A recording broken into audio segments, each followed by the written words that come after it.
Let's look into life and read the messages of 5 anonymous PUP students about their unpursued dream course.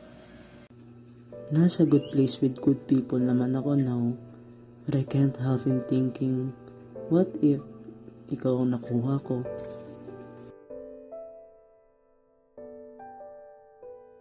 To my unpursued program, which is nursing, I really hope na pinili kita over PUP. If ever man na pinili kita, will I do better? Magiging okay pa ako? Mag-excel ba ako dyan? Pero you know, if ever man na may pera kami, ikaw pa din ang kukunin ko.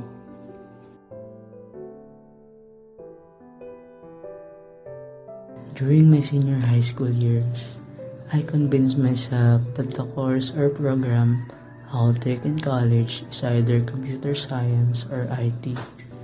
So I decided to learn the basics of programming whenever I can.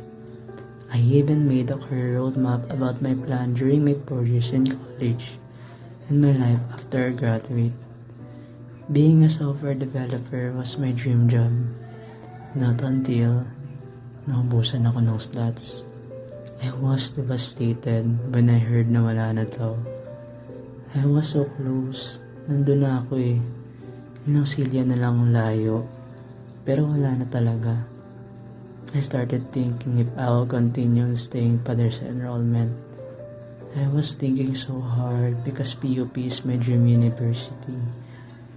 Naranasan ko yung saying na dream school or dream course. And I choose in pang paaralan. Same day, same hour, I decided to pursue marketing even though it wasn't on my list. I mean, okay na yan. I think I will learn a lot from it naman.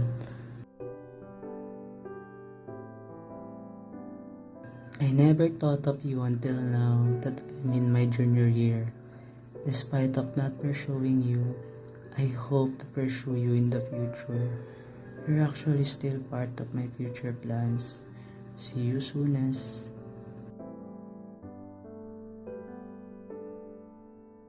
I believe I'm happy in alternate universe, and that's enough for me not to regret where I am now. Universe is taking me to places or events where I am supposed to be. Better future and growth.